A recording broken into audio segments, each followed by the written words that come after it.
Hello and welcome to episode 347 of the Casual Tryhard Podcast. I'm Brian, And I'm James. and this week we are still in the land of Avatar, airbending our way through at least the black and maybe the red cards for our single card evaluations. Yeah, we have a whole bunch of red cards. There was more red cards than any other color. So yeah, we'll likely get through red, or get through black, probably get through red. We might end up with one more episode here, but we'll see how far we get. It'll be all right. Yep. So if you have cards you want us to talk about, things you want us to discuss about Magic in general, we are reaching the slow point of the year. Which seems unbelievable with the pace of Magic, but usually the week before and after Christmas, Wizards doesn't do a whole lot. Yeah, traditionally they leave the about. office, right? And just nothing goes on. But let us know what you want to talk about. Facebook, Discord, Twitter, X, email, Blue Sky, all those places. Come in, say hey, and let us know what you want us to talk about. Yes, please. If you want to support the show, you can do so via our Patreon, patreon.com/CasualTryHardMTG. Go on over there, chip a couple bucks in, however much you feel like, and in return you'll get access to my show notes, so you get kind of a sneak peek about what the episode's going to be about for the week, and you also get roughly another hour of content out of us in the form of our unshow. We're old. Sometimes our equipment's broke.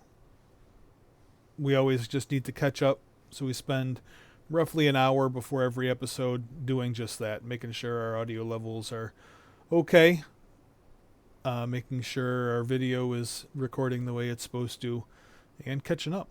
We record it and shoot it out completely unedited, unplanned, uneverythinged to our patrons. They really seem to appreciate it. If that interests you, or you just want to support the show, patreon.com/CasualTryHardMTG. Yeah. So, we've got some black cards here. And the first one we have is a reprint. It is a Epic reprint. Downfall. Yeah, this was one out of Discord. I'm not sure if they had anything in particular that they wanted us to touch on, or honestly, I don't even know if they realized it was a reprint, but it's one of the black for a sorcery. Exile target creature with mana value 3 or greater. So this was from Khan's block. I don't remember if it was in Khan's or if it was in Dragons. Yeah. I think it was in the middle one. It wasn't in Fate Reforged.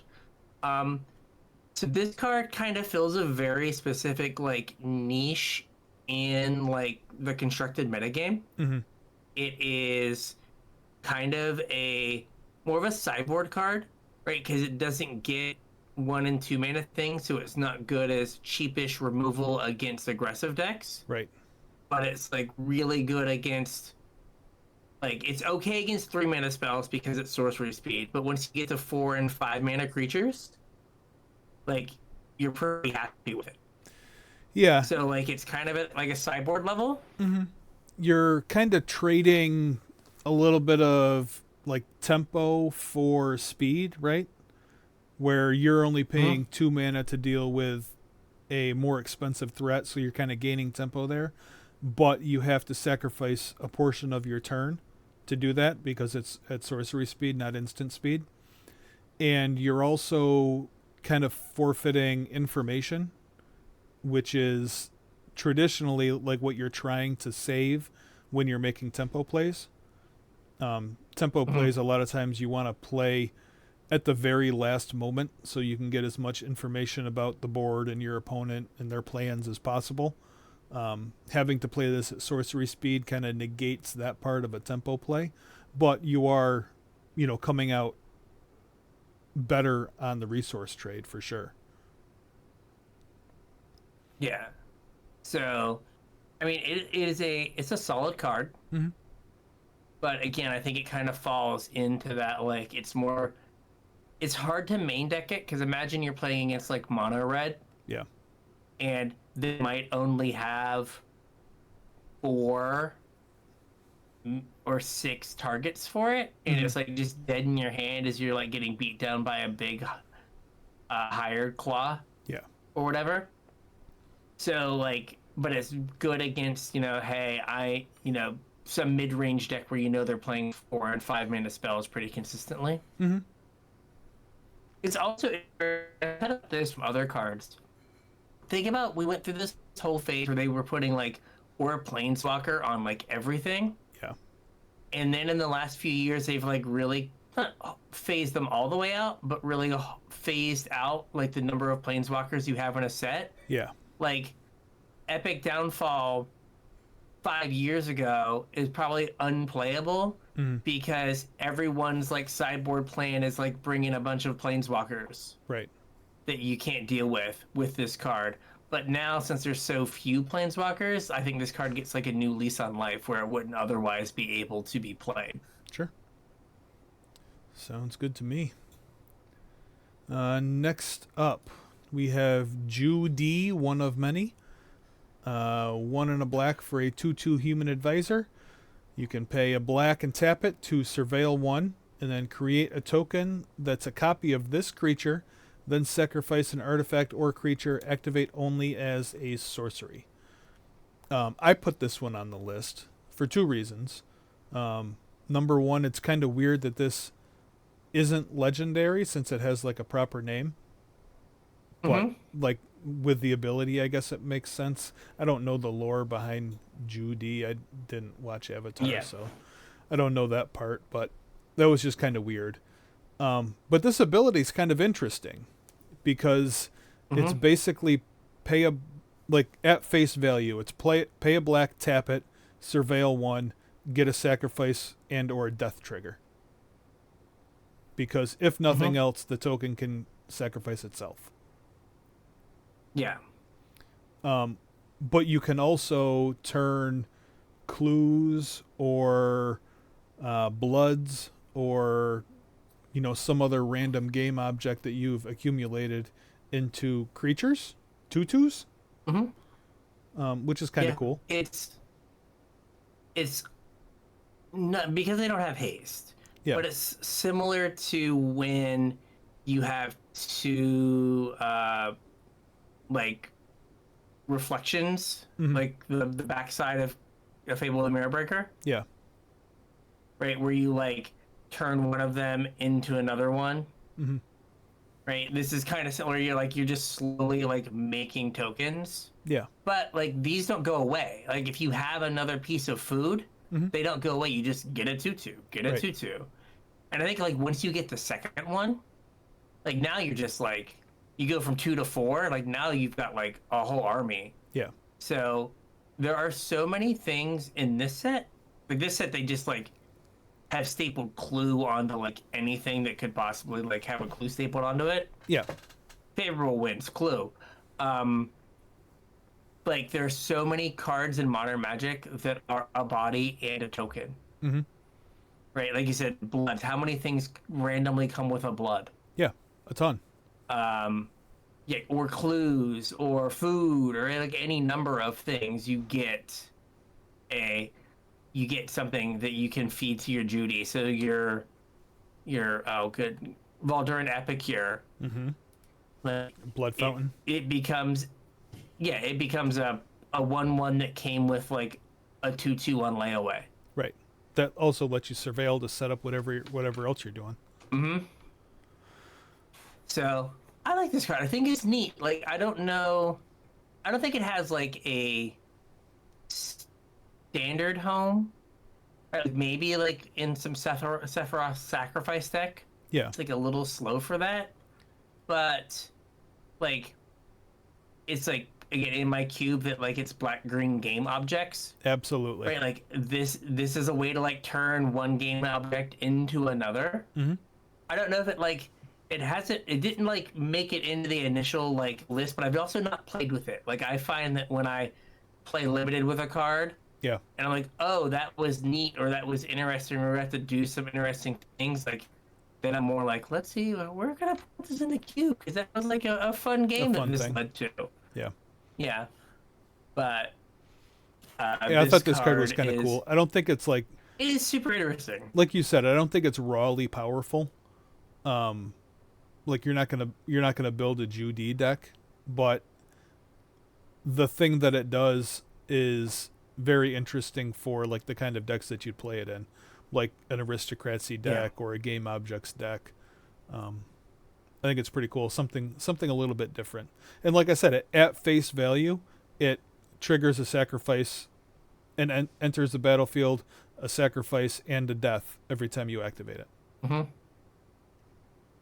So like you might not have a Judy deck, but you may be building an engine that Judy helps run. Yeah. What was that card from Ixalan that was like every time a creature dies, you made a treasure?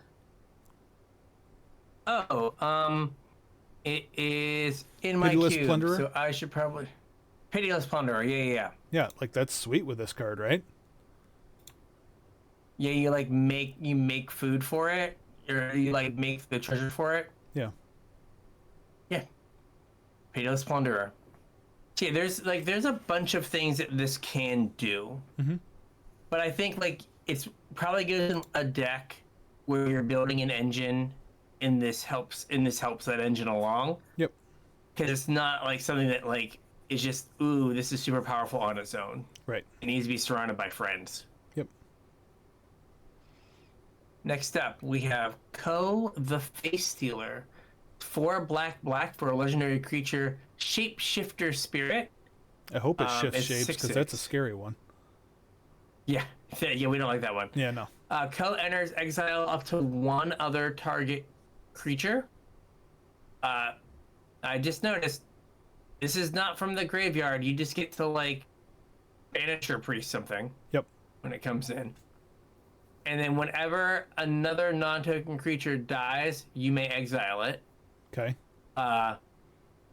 Pay 1 life, choose a creature card, exile with Ko. Ko has all activated and triggered abilities of the last chosen card. Okay, that's a weird card. So it is 6 mana, kill a thing, get a 6/6. Because the thing doesn't come back when Ko dies. Yeah, the it thing just stays goes gone. away. Yep. Right, so it's just 6 mana. It's a sorcery speed removal spell that leaves assigned to 6/6. Yep. Already great.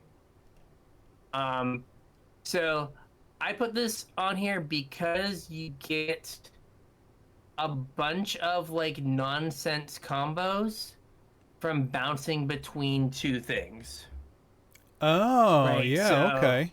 So like, remember there was the one that came up was like, I forget the demon, but it's like pay black, draw 7 cards. Yeah. But the static ability on that card was like you have to exile those cards. Yeah. You can pay black to draw 7, And then pay a then life to switch choose a different faces creature. to like, yeah, switch to a Shieldred and gain Yeah. 14 life. Yeah. Right? Or you're like Grizzlebrand, draw 7, switch to Shieldred, gain a bunch of life. So There's a bunch of infinite combo nonsense that you can do with this that might be more commandery. well, the but problem is that the creature has to be in play, though, right? Like you can't has exile to it be in some play, other yes. way. It has to be under Ko. Yeah. And so the only way you can get under Ko is by eating it when it comes onto the battlefield or it dying. Yeah. So you do avoid some of that nonsense. And you can't like eat a what's it called? A graveyard trespasser. Mm-hmm. And then attack and exile a card with graveyard trespasser. This is not technically under Ko. Really? Because you can only... Yes. This is like a whole rules shenanigan. So, if it says like, you may choose a creature exiled with Ko, that only means to one of Ko's abilities. If Ko picks up a new ability that is not referred to On the card. on the original Ko, it doesn't count as exiling it. That's weird. To be able to use it for that ability. I wouldn't have thought that's the way that worked. That seems unintuitive. There was a rules video I watched on Yeah. it. I believe it's you. like, It's just weird. what are like the commander like, oh, I do wacky combos. Mm-hmm. Like people keep sending me combos, they don't work. Here are the rules why. Yeah. Because it's not, you have to like, it has to be with one of these abilities. Gotcha. Because it like refers to it exiled with Ko, so it has to be with Ko's abilities. Okay. But The so other weird thing it is work. Yeah. The other weird thing about this card is the exile, the second exile, is a triggered ability, not a replacement effect, which means you can miss it. Mm-hmm. So keep that in mind. Yeah. It's not like it's not like Kalidas or whatever that's like a replacement effect. This is a trigger that you can miss, I think. And unless my rules are super rusty. I think it's wrong. I think that's right. Yeah. Also, if you like blink Ko, it's a new instance of Ko. Right. So the cards that were exiled with the first one aren't exiled with the second one. Right. With the one after returns from the blink. Yep. But it's a card that has the ability to do weird commandery combo stuff. Mm-hmm. And like, I don't know, in limited, just like a complete total house. Oh yeah. And like and I feel like this is like the kiss of death. In standard, like 6 years ago, right? Like this would be like the top end of your like black something mid-range deck. Yeah.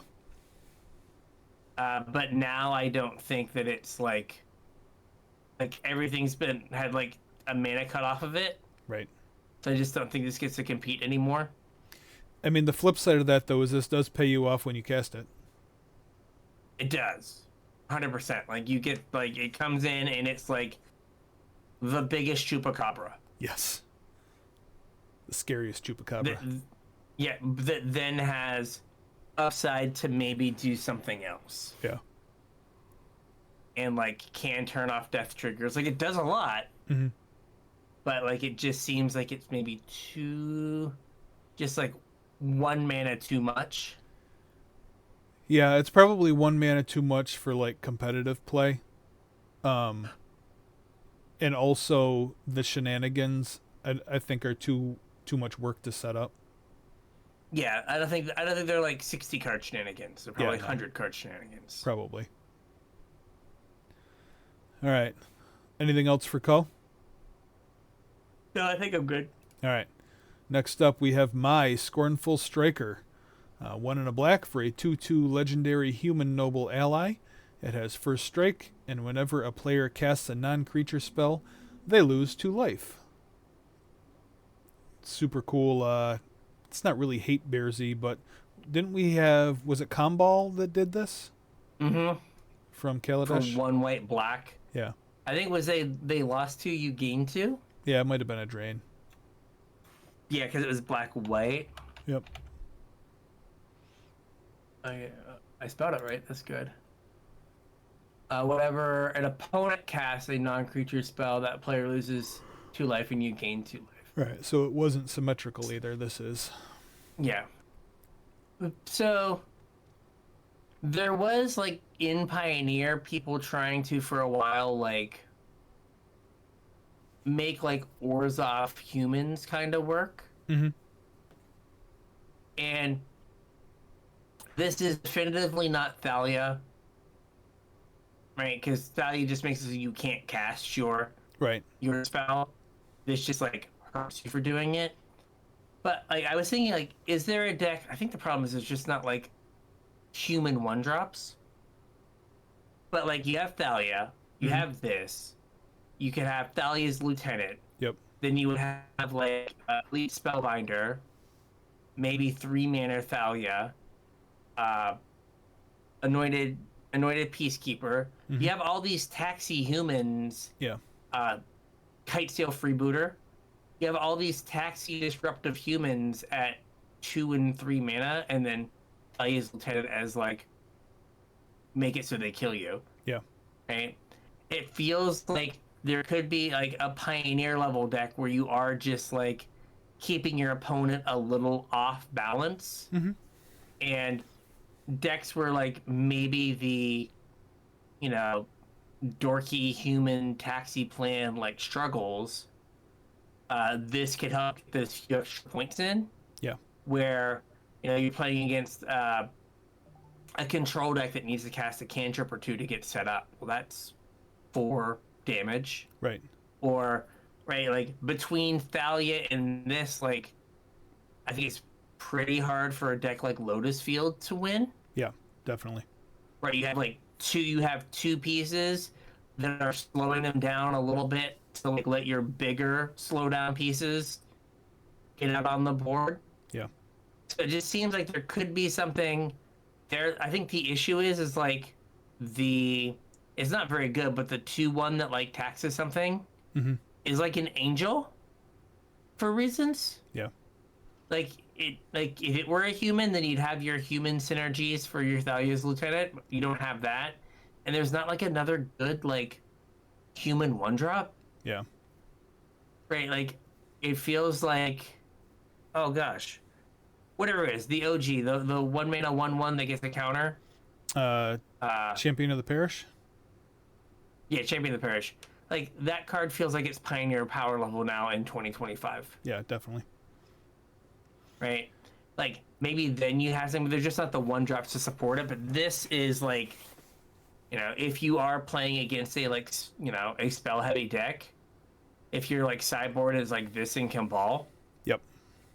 Like they're limited to removing this or like 10 spells. Yeah. So this is one of the reasons why I wanted to talk about Aang's Wrath last episode. Because I think we are working towards some sort of like D&T style deck. Which is where I think a card like Aang's Wrath fits in pretty well.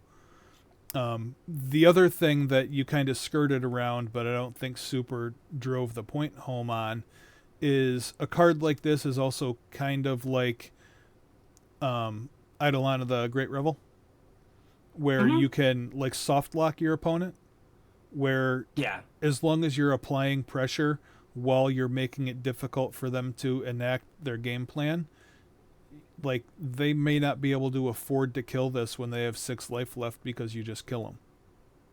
And then you've kind of locked them out of the game. Like you may not have to deal those last few points of damage because the game is essentially locked up when you get there. Yeah.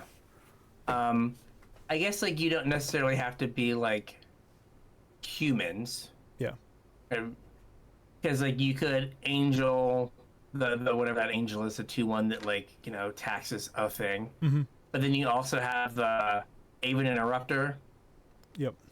Right, like just like that bit of pressure combined with just enough to like throw your opponent off. And like you said, like if you're attacking for like 4 a turn, and then they take an extra 4 from this, that pulls like a whole turn off of your clock. Right. Or, they cast their Wrath and they take 2 from this, and then you untap and play another one, and then they can't like cast their spells. Yep. Anymore. Like they're stuck because they're at 2. So it's kind of I know I mentioned a little while ago when we were talking about Epic Downfall, like tempo plays, and like Death and Taxes kind of plays the tempo game from the other end, where like typically when you think of tempo decks, you're thinking of something blue where your interaction's a little bit cheaper, you're playing a little bit faster, and that's where your tempo is coming from. But the like taxi style decks are basically also tempo plays. You're just, instead of beating them on rate, you're making their rate harder to deal with. Worse. Yeah. You're making their rate worse. Yep. Yeah. And like I would assume that this would go into a deck that didn't have a ton of non-creature spells. Yeah. So like it's symmetrical, but it's not.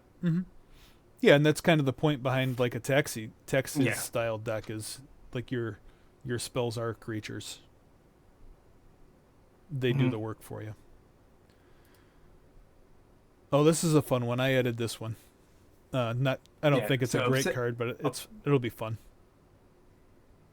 Obsessive Pursuit, It's an enchantment for 1 and a black. When this enchantment enters, and at the beginning of your upkeep, you lose 1 life and you make a clue.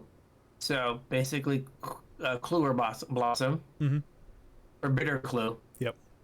And then whenever you attack, put X +1/+1 counters on target attacking creature. Where X is the number of permanents you sacrifice this turn. If X is 3 or greater, that creature gains lifelink until the end of turn.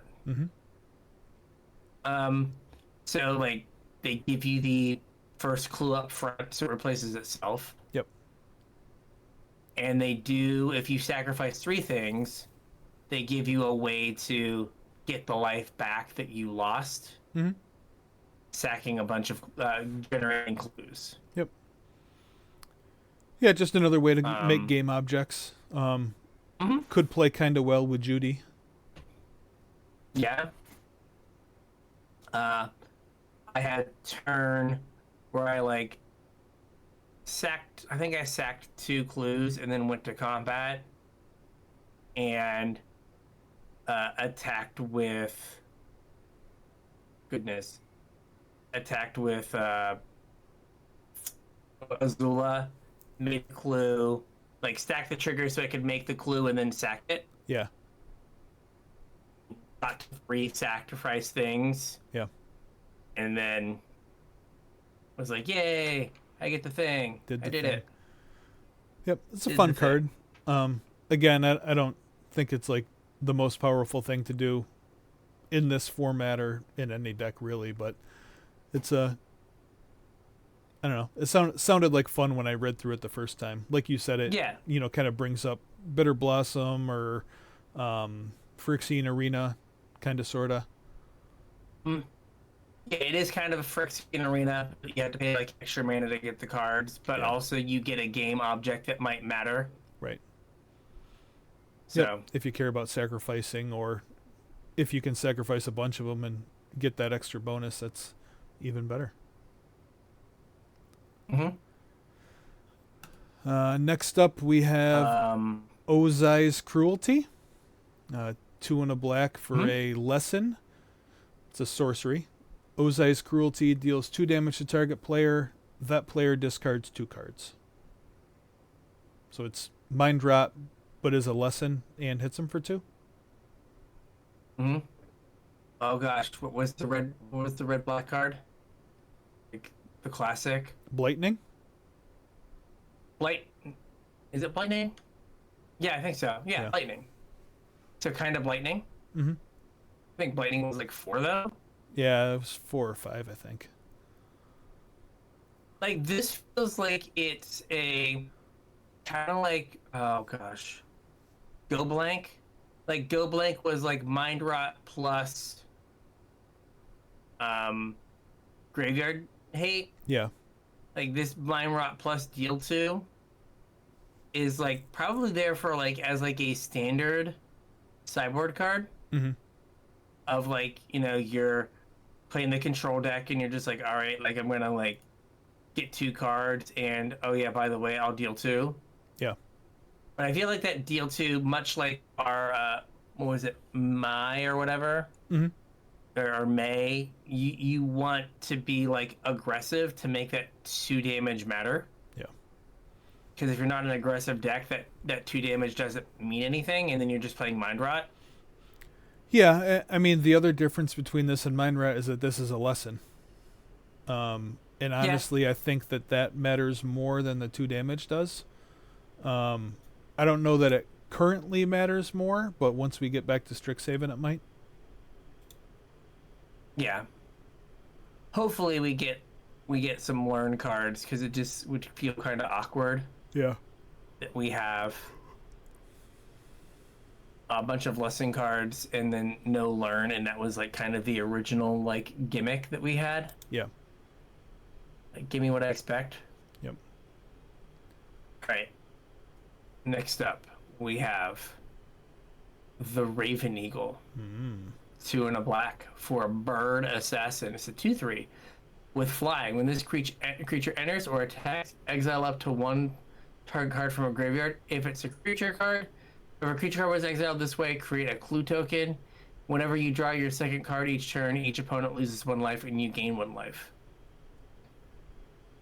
This is Graveyard Trespasser. Yep.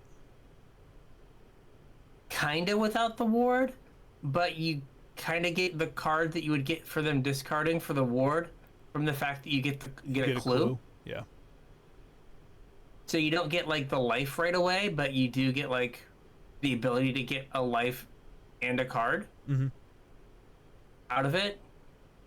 Like, I think this card's like pretty solid. The fact that it flies, I think it's pretty solid too.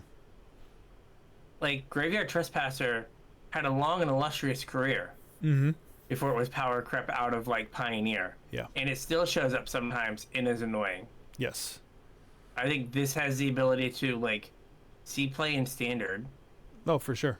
I mean, it's also good with the blue-black deck in Standard plays Kaito.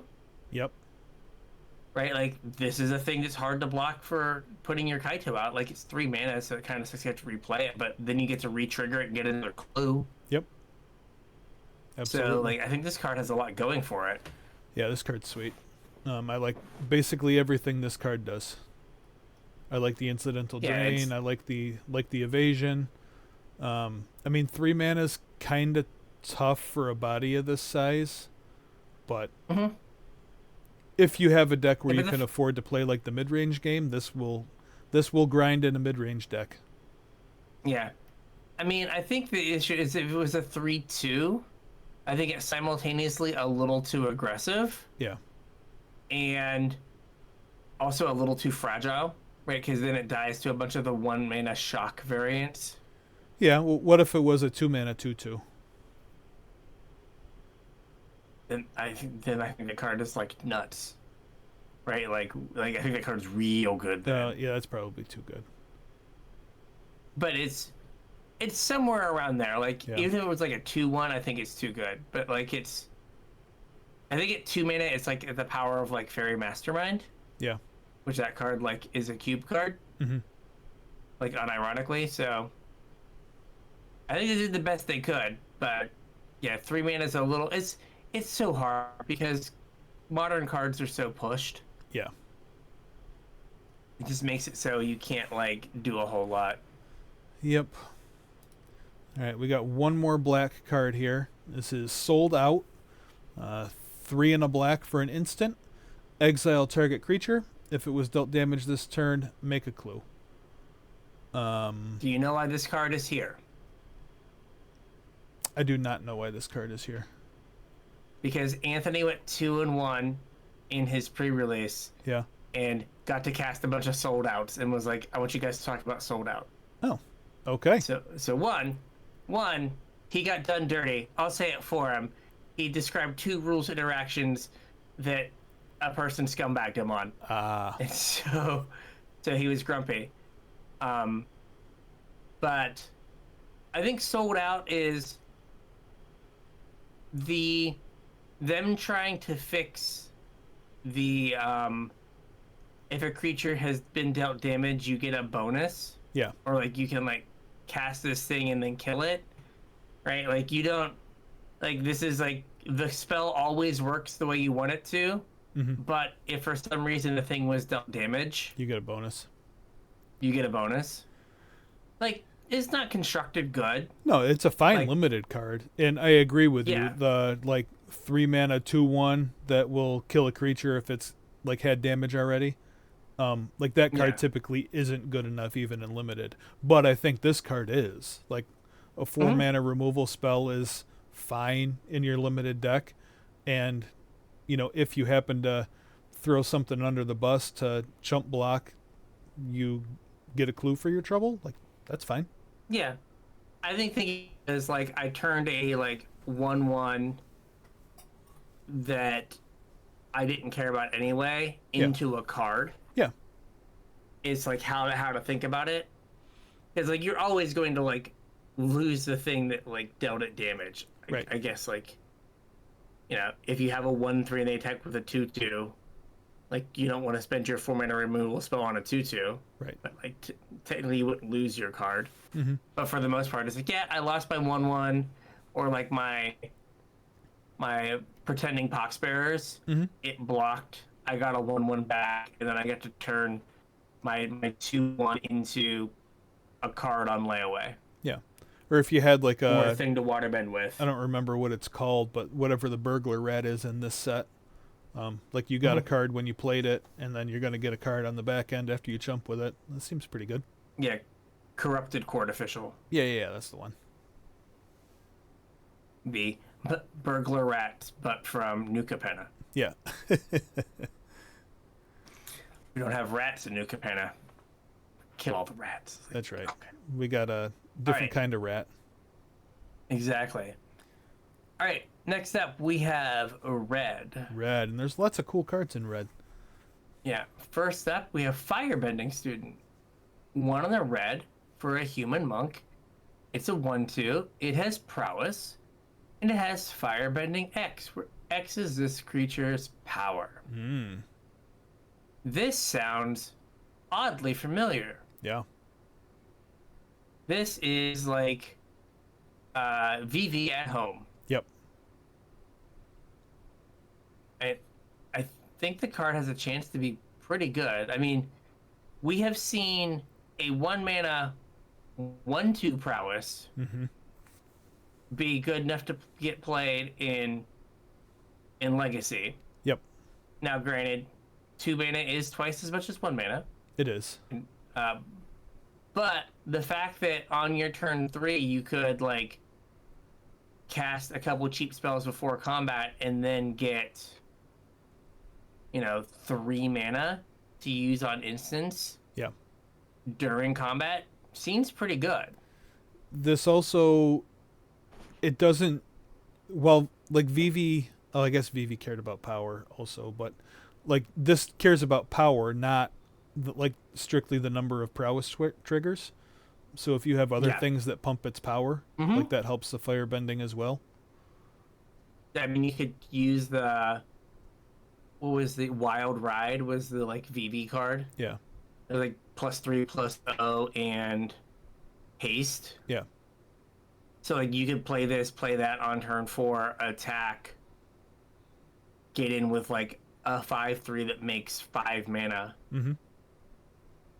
And you just have to have your deck full of red instants. Yeah, some way to Lightning use that mana. Strike, Firebending Demonstration, all kinds of things would work there. Yep. Or things that double its power. Like you get you Wild Ride, you double its power, you attack for a bunch.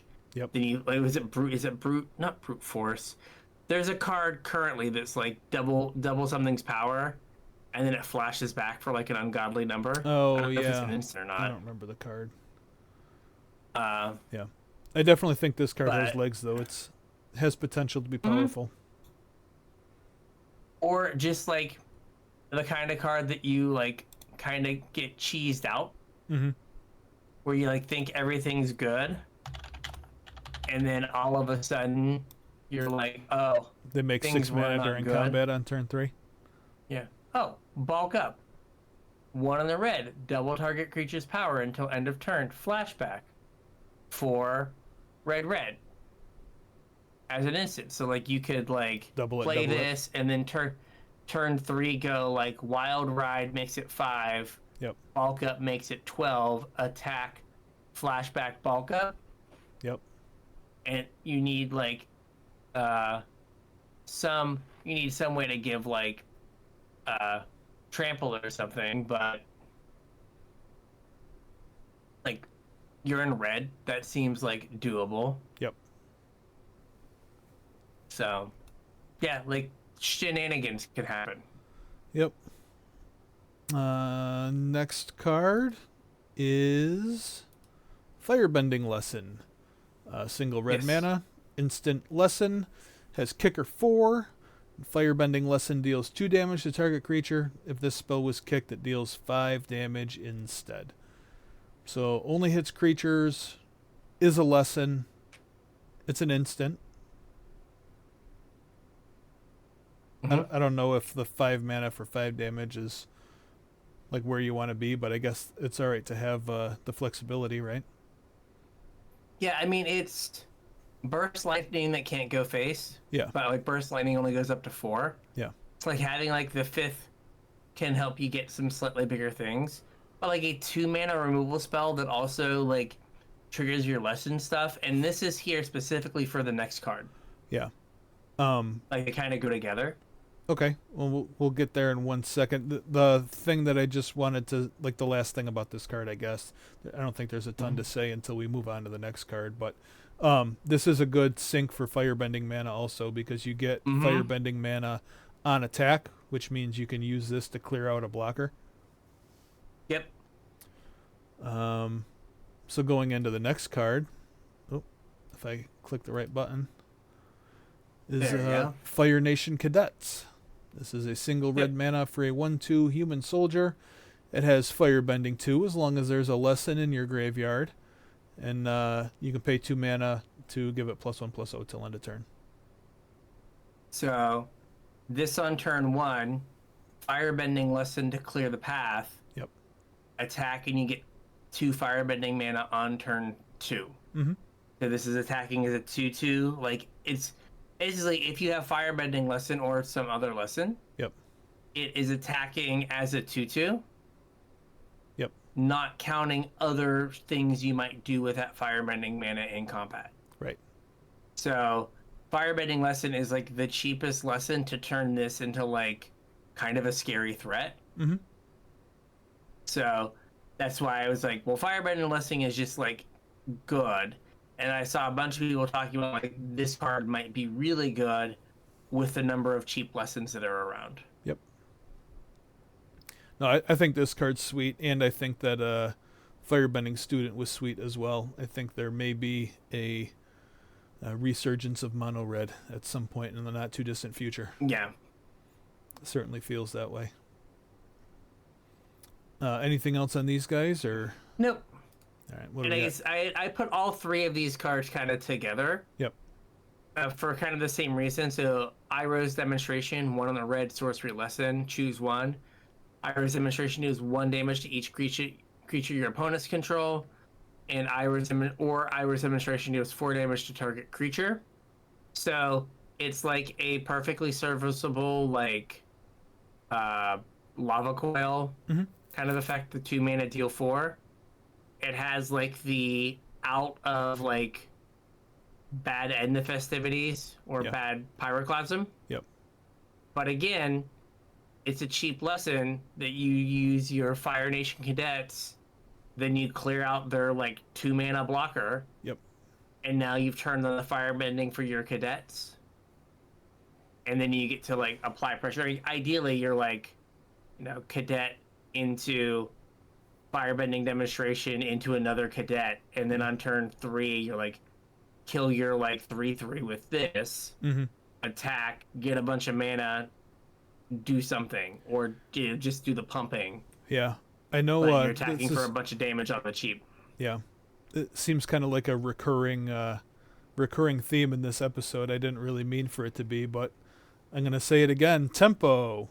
Like these are kind of tempo plays because you use the lesson to turn it on once, and then you get access to that firebending mana like every turn from there on out. So you're gaining tempo. And like you are like, if you're able to play instants that allow you to get board presence, then you're not just limited to like spinning your wheels. Right. You're actually putting power and toughness on the board. Yep. I don't know if we have it here. I don't think so, but there's like a 5 mana like instant speed make 2/2 firebend 1 guys. Yeah, I don't think I put that on the list, but I know what it's you're talking fine. about. But like if you go like cadet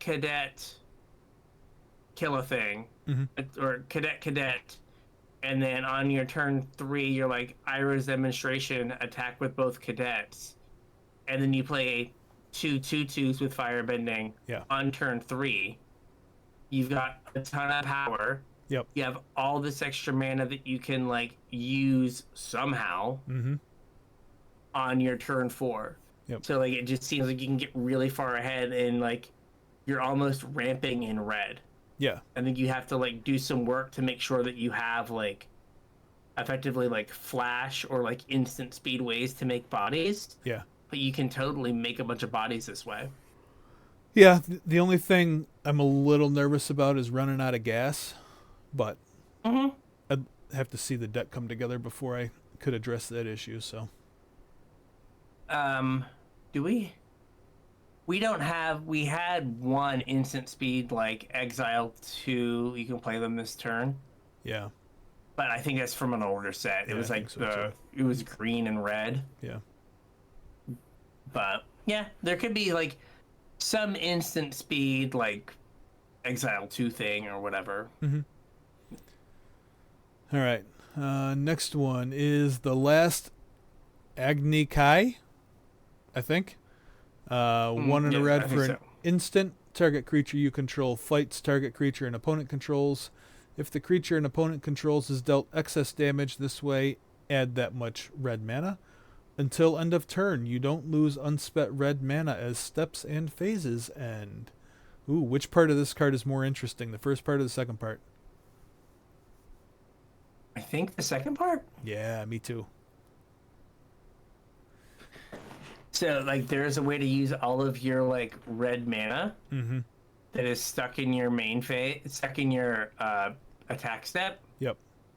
To use it during your main phase to actually play something. And like this is a like fine-ish removal spell. Yeah, it's a little weird because like fight spells are typically a green thing, especially ones at instant speed. So that's a little weird. What's cool about this card is its interaction with Firebending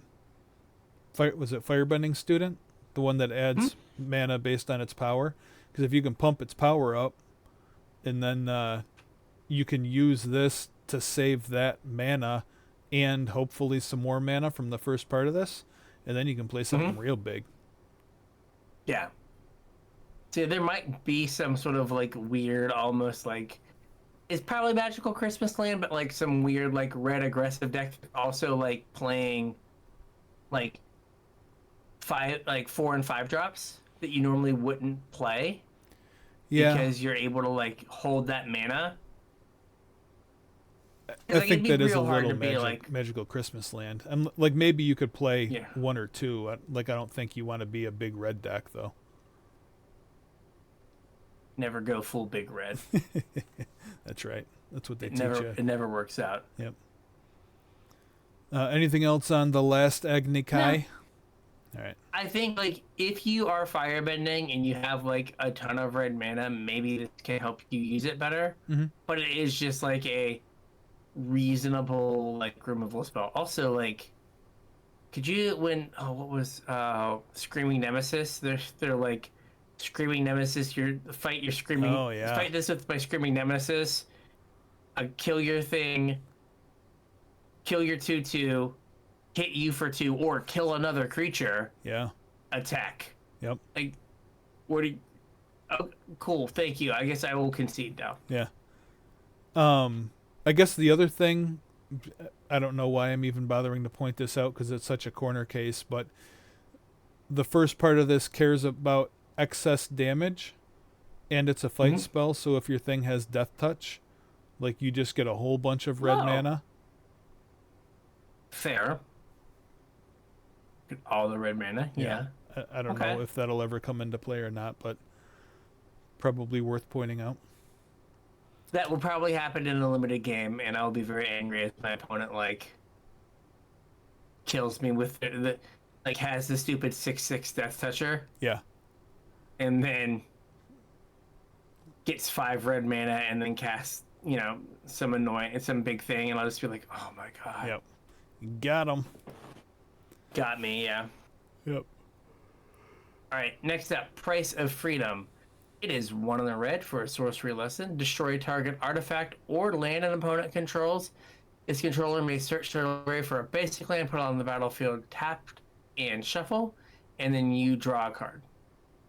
So, because they hate fun, they made it so it only targets your stuff your opponent controls. Boo. So you don't get to do the like indestructible land ramp thing like you got to do with the one from Rise of Zendikar, whatever that was called. Yeah. That like is like, you know, a popper mainstay. It's like bad Shatter and bad Stone Rain. I don't think there are enough lands in Standard that are high impact enough that you want to play this consistently. Yeah. If you just want to treat it as like a lesson that cantrips, if you're a deck that cares about lessons, I think that's honestly maybe more impactful than the first part. The mana fixing in Standard is good enough and will be good enough for the foreseeable future, where you're like, unless your opponent has made some pretty big errors in deck building, I don't think you're going to stick somebody on a color. And I don't think there's any utility lands currently that are good enough that you'd be all right sacrificing some tempo to deal with one. So I think, yeah, basically it's a lesson that cantrips with some trinket text. Yeah, I guess they can't in red make one in a red draw a card. Yeah. Right. They've got to have it do something. Right. And basically turn one of your opponent's lands into the exact same land. Yeah. Is as low impact as it can be. Yep. Next up, we have Redirect Lightning. It's a single red mana for another lesson. This time it's an instant. As an additional cost to cast this spell, pay 5 life or 2 mana. Change the target of a spell or ability with a single target. Oh, this is kind of cool. Yeah, it's Bolt Bend. Yep. I saw some play. Yep, another cheap I lesson. ran into this in a limited game. The target of the new target for the spell has to be legal. Yeah. So I played an Epic Downfall, and my opponent was like Redirect Lightning, and I was like, I hate to inform you, the only legal target is the creature I targeted. That's a bummer.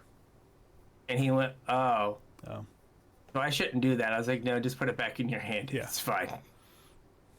Right, like, I understand that you did not realize that, but you have to, like, it has to remain a legal target. Yeah.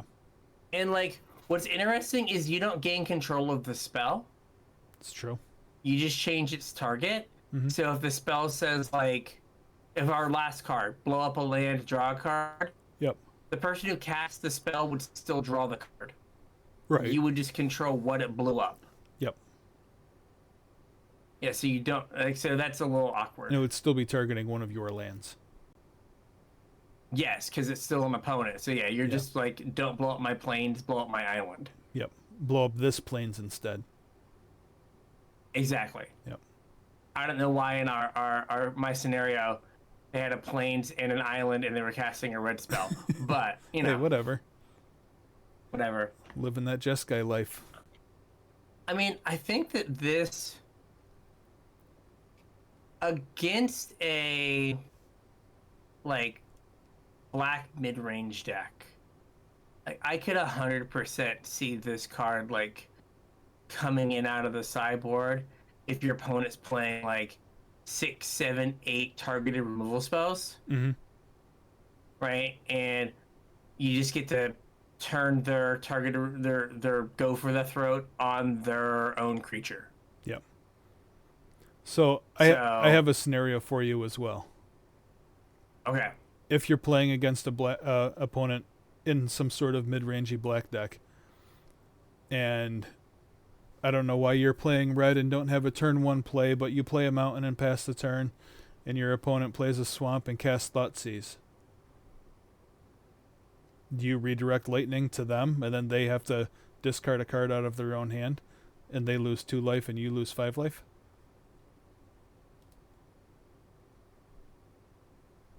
Probably not, because I mean, they still get to make the choice. Right. And so it's, I guess you technically 2-for-1 them. So like that feels good. I don't know, that's rough. I guess you would get to see their hand. Would you? Because You would. they still control the 'Cause- Thoughtseize. But if you thought sees yourself in Reanimator, you have to show your hand. Oh, does it say reveal? Or target player I reveals thought you their had- hand? It probably does. We're gonna find out. Yeah. Target player reveals their hand. Yeah, okay.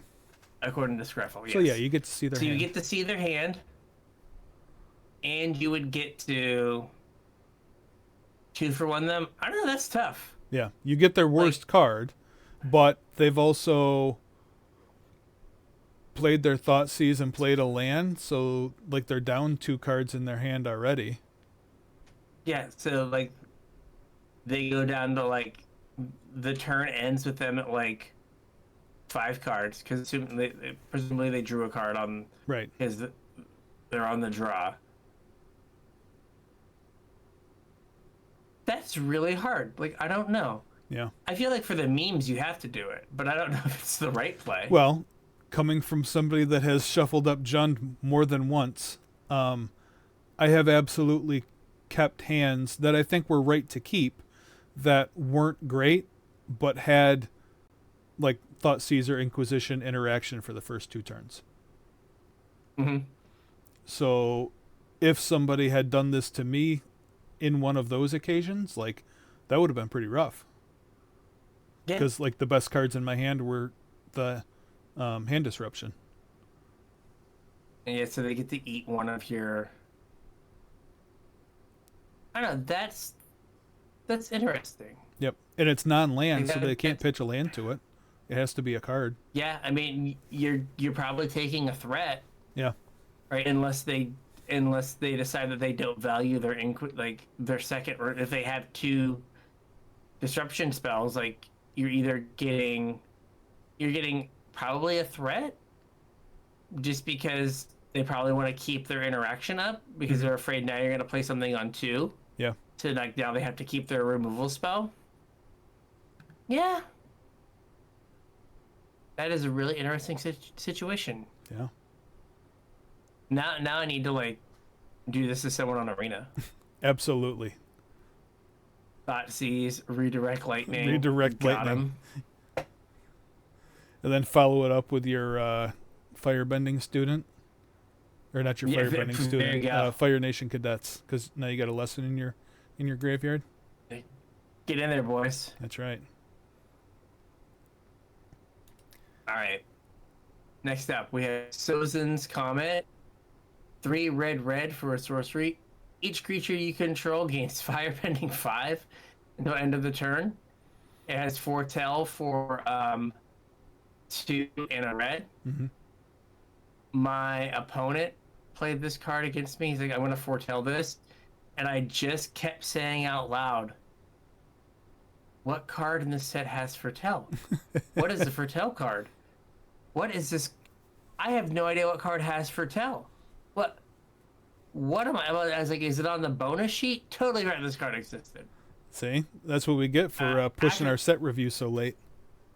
Yeah, after the game, he told me what it was, but I think honestly, it'd been like, hey, man. Yeah. This card is not where it's at and what it is. No. Don't do this to yourself. No. I don't think it's where like- it's at in constructed either, but Yeah, no, there is not an instant speed Banefire no. that you can like. Make Kill use of someone 15 mana. Yeah, because like you have to have at least 3 creatures, maybe Yeah. 4, before you're getting enough mana to offset the 5 you've put into this, Right. and then like gonna put a bunch of plus counters on your things, or exile a bunch of cards. Like it's not. Oh, all right. Hear me out. Okay. What was that card cook. from? So from Guilds, the split card. It was Explosion. Expansion Explosion. Expansion Explosion. Yeah. That's a good use There you for the go. mana. It is an instant speed fireball that It also is. draws you cards. Also draws you cards.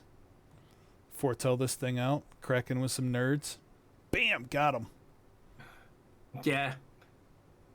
Look at all my manas and all my cards. That's right.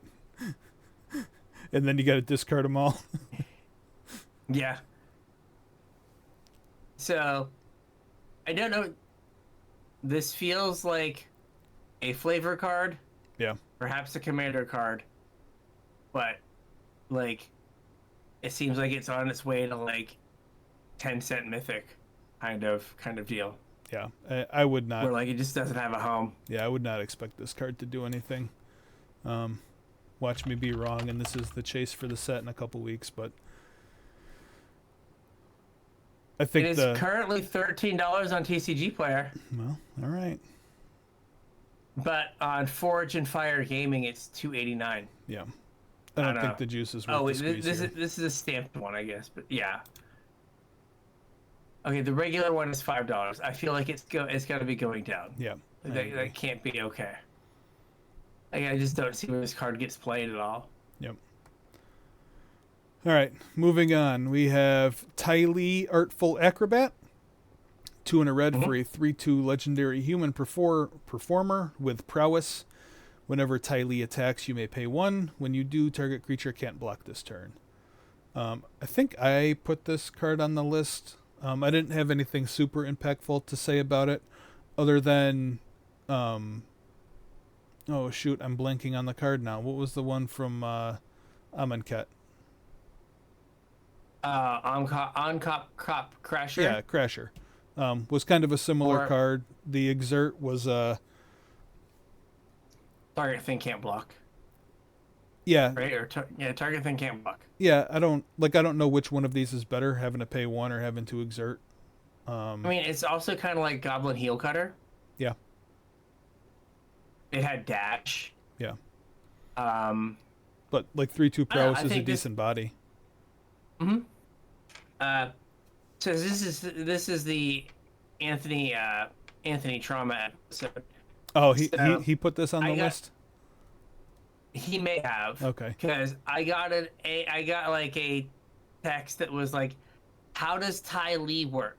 And I didn't know which Ty Lee he was talking about. Yeah. I think there's like a blue one too, right? Probably. Or it's something else. Yes. Ty Lee cheat blocker. I think he's talking about that one. Mm-hmm. But no. So his opponent went to combat and attacked and said, I can pay as much mana as I want. Oh, no. And make as many creatures as I want, not be able to block. I was like, no. It says when you attack, you get to do it one time. Yep. And Anthony was like, I knew it. Next time I see him, it's on site. I was like, calm down. But yeah, he got scumbagged by someone with this card. Yeah. I was like, no, dude, it says when it attacks, so it puts a trigger on the stack one time, and then you get to pay. He's like, I knew it. So. Yeah. This. I think this card has like some constructed legs. I think it's really good and limited. Mm-hmm. You can also stack your triggers such that you could attack with a firebender. Yes. Get the firebending mana. And then use that here. And then use that mana to pay for the Ty Lee. Yep. So,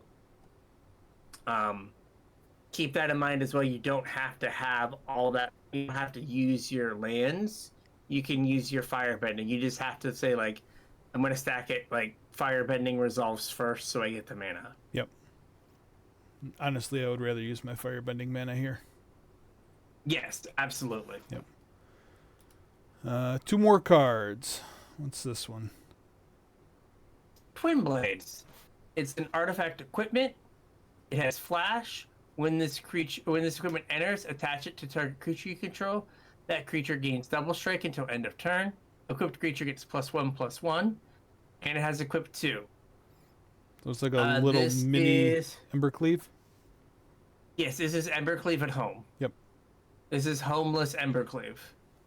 Right? Like, it doesn't give trample, but like if your opponent lets you get something through unblocked, mm-hmm.